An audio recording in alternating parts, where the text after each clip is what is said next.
Tonight, Niall goes all out. A scene that should have been banned a long time ago. And Alex is surrounded by angry colleagues. Hello there, says Revenge of the Sith memes.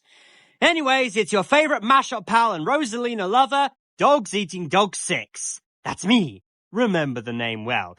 I'm finally back, and about time too. And before you say anything else, no, Rosalina will not be joining us today because she's already taking a break after casting Ice Age Collision Course into a supermassive black hole. So instead, she decided to let me continue to rant on another movie we really, really loathe. I bet she's in the Comet Observatory thinking about me and... Wow, I am blushing right now. So anyways, who else is here besides us? Alright, SmashAlex21 entering stage left, and I don't have any entourage with me. I've got a movie to talk about, and what is it? Oh, it's a bad one. Well, time to become sophisticated. Oh, and also, thanks for letting me on the show. This commercial is really nothing more than an advertisement for WWE. This goes to show how low WWE has fallen. Before we begin, I just want to say, if Schaefer's Productions never made a Sony Animation movie ranking, we would have forgotten that this commercial even exists. So, subscribe to him when you get the chance. Wait, is it still there? Considering the train wreck that HBO Max has become. But that's a story for another time.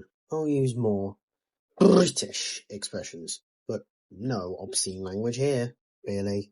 We literally just started the review, and yet someone's already yelling. In fact, this commercial is so fucking terrible that I'm looking back fondly to Batman and Robin. That's right, a movie that is so bad that it's good is more enjoyable than this travesty. Now, let's talk about what made Surf's Up amazing in the first place. Not to mention, Koji is an absolute dickhead who cares about nothing other than winning. This is the perfect example of character assassination! After that, they basically said, fuck the first movie, and not only did they get rid of Big Z and replace it with a John Cena penguin, they also turned Cody into a fucking prick who is obsessed with winning! I mean, it was at a lower budget, so of course the animation would be downgraded. Because why put a high budget in a WWE commercial? This was direct-to-DVD. The first one was a full theatrical release, so that it was obvious a downgrade was to happen. May I make a comparison? This is Surf's Up 2, and here, this is still from Beast Wars, a TV show from 1996. Which looks better? And there is a correct answer. It's the one where some T-Rex says, yes. This commercial has already started, and I'm already filled with dread. An advert within an advert. Funny? Not. Think Hamlet by Shakespeare, and now that has and play within a play. But worse, this scene is somewhat disturbing. Unlike my colleagues here, I don't actually care for this. It's a literal 2 or so second gag for the adults. Kids, you don't get it. So, what's the problem? I don't see it. And you are all overreacting. And you know what else? This looks like one of those shitty Carway gags from Modern Family Guy. This scene can be summed up in 3 simple words. And finally, here's what I think of that god-awful scene before we go much further. It's a shame, because in actual WWE, The Undertaker was always this menacing force who symbolises the Green Reaper. And in this, he's a bit thick. Correction. It did. After a shit ton of filler, everyone is playing on a high tightrope. As a result, they fall off a cliff and somehow survive! What the fuck? To be fair, it is fiction. Anything's possible. But I still agree. And I've seen a movie where a talking cockapoo does a kamikaze projects just as the crash is about to happen. The lead guy there seems to have lightning fast reaction times. It still makes sense. She's trained for that. But here, but again, that's for another day. No. Physics should determine this falling at such a rate they'd hit the ground and most likely die. Clips like that, you know that you're gonna have a bad time. And as if the fish milking scene and Koji being insufferable weren't enough, guess what? Things go downhill yet again! Now they have to glide over lava and... Was there something in my last cup of tea? Lonnie and Chicken Joe decline to surf in the trenches, while Tang goes, but immediately has second thoughts.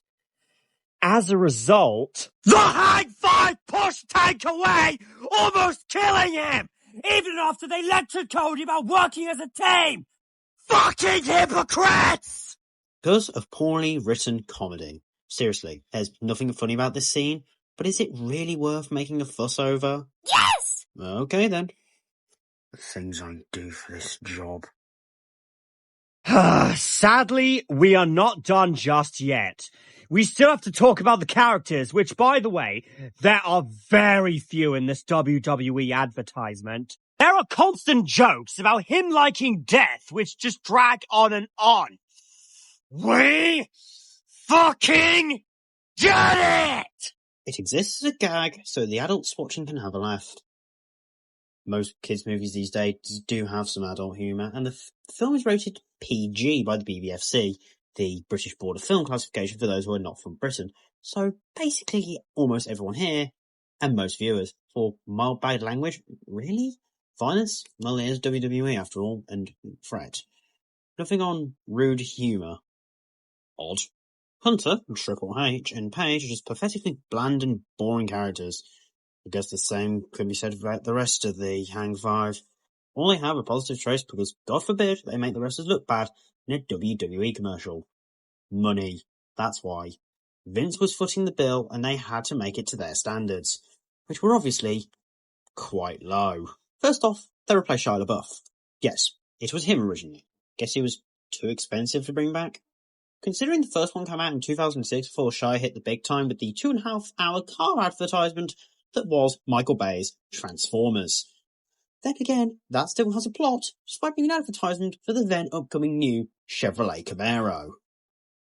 But Sony do seem to like changing lead voices. Take Open Season, where they had Martin Lawrence of Bad Boys fame, and Ashton Kutcher, the former holder of the most followers on Twitter, but the sequels kept changing around them. But aside from that, he's a twat. Cody literally went out of his own way to try to kill Tank! Jesus Christ! Isn't he supposed to be the protagonist? Not to mention, how whiny he is. What the hell?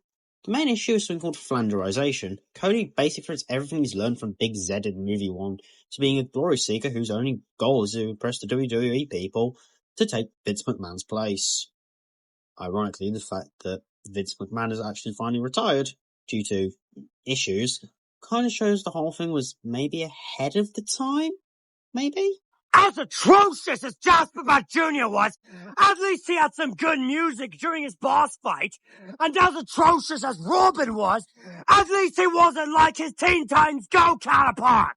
But Cody in this atrocity, there is absolutely no excuse behind this, at all. Will you lot reel it in and calm yourselves? I thought we were making a professional review here. Fun fact. I would rather sit through the finale of Game of Thrones than ever suffer through watching this pile of shit again.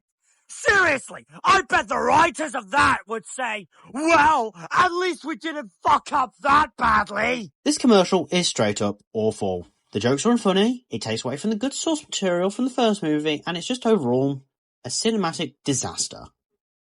As expected from a feature-length WWE commercial that was released in 2016. Straight to DVD.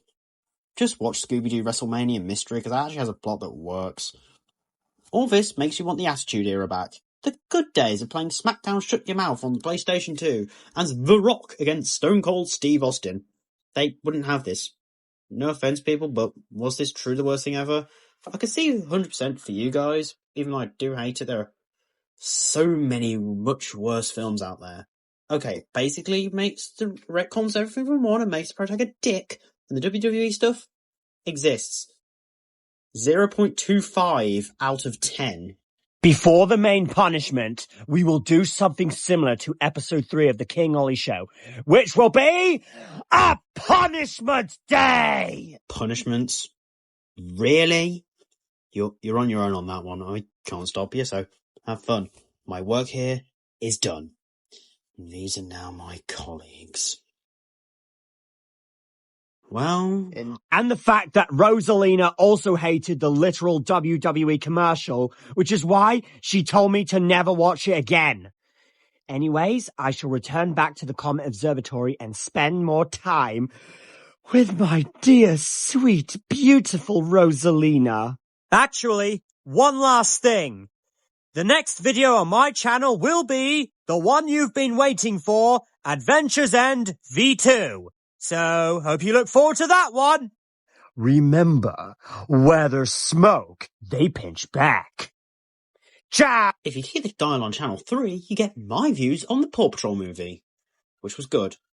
Or you could switch over to channel 2 and watch the entire Origami Kingdom musical. Or you could watch the entire video about Gamebox art. Oh, whatever. This has been SmashAlex21 for Super Origami Kingdom. Over and out.